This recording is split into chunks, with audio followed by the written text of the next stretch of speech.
시즌 전 최종 테스트가 있었던 2월 한 달도 모두 지나갔습니다.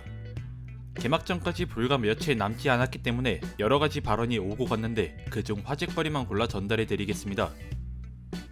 첫 번째 소식입니다. 현세대 포뮬러1의 간판 스타 베르스타펜이 이번 규정에 상당한 반감을 보였습니다. 그는 직접 포뮬러2 차량에 도핑을 한 것 같은 느낌이라고 발언하며 이는 F1 정신에 부합하지 못하다고 했습니다. 실제로 프리시즌 테스트 당시 엔진 신뢰도 문제를 겪은 레드불 포드 파워트레인이었고 과거에 열 에너지로 스타트하던 엔진보다 더 많은 시간을 투자해야 하는 지금의 엔진에 문제점 아닌 문제점이 발견되며 이번 시즌 첫 경기의 스타트가 정상적으로 이루어질지가 불투명해졌습니다. 반면 F1 드라이버들은 많은 돈을 받기 때문에 변화하는 규정에 늘 적응해야 한다라는 말을 남긴 노리스가 있는데 실제로 차량의 전체적인 밸런스는 작년이나 올해나 여전히 최상위권이라는 재미있는 사실이 있습니다.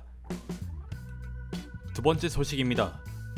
메르세데스의 타이틀 스폰서이자 연료를 담당하고 있는 페트로나스가 새로운 규정에 알맞는 지속 가능한 연료 공급에 어려움을 겪고 있다는 루머가 발생했습니다. 이로 인해 메르세데스의 엔진을 사용하는 메르세데스 팀과 구매자의 입장인 맥라렌, 알핀, 윌리엄스가 엔진에 완전 적합한 연료가 아닌 임시 방편으로 타사의 연료를 사용하는 등의 대체 방안을 사용할 것으로 예상되며 시즌 초반부에 타 팀에 비해 낮은 성능으로 경쟁을 펼칠 수도 있을 것 같다는 내용입니다. 시즌 시작 전에 회생이 될 수 있으나 새로운 규정에 맞춰야 하기 때문에 예상보다 오랜 시간이 걸릴 수 있을 것 같다는 추측이 되게 만드는 루머입니다.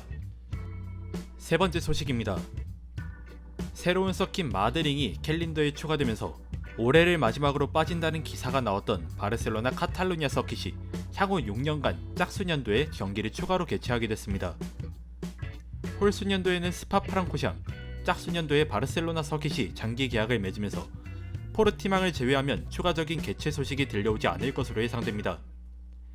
말레이시아와 태국이 입찰에 적극적으로 진입할 것으로 추측은 되지만 이미 레드불링과 같은 대표 서킷들은 최소 10년 재계약을 맺었기 때문에 2028년에 다시 한번 자리를 노리게 될 전망입니다. 네 번째 소식입니다.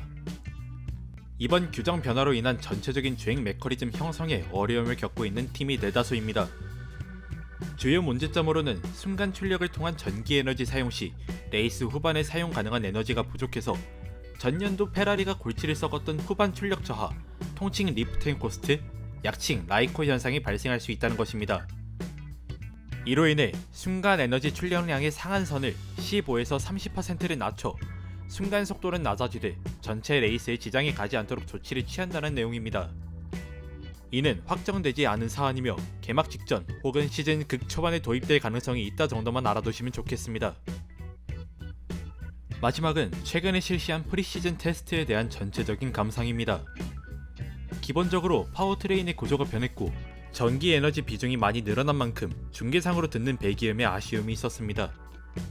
심지어 그 파워트레인의 문제점들이 속속들이 발견되면서 스타트 단계에서 10초 이상 예열해야 하는 상황이 발생했고 특정 조건이 충족되지 않았을 때는 터보렉이 발생해 시동이 꺼지게 되는 문제가 생겼습니다. 하지만 이러한 상황의 대부분의 팀과는 다르게 페라리는 완벽한 스타트를 보여주고 유독 뛰어난 페이스와 랩 타임을 보여주며 이번 시즌에 다크호스로 급부상할 수 있을 것 같다는 일각의 근거를 포함한 추측이 있습니다.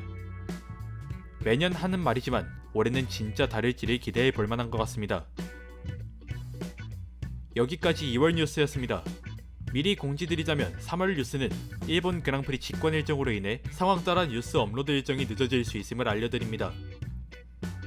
그렇다면 여기서 영상 마무리 지어보겠습니다. 시청해주셔서 감사합니다.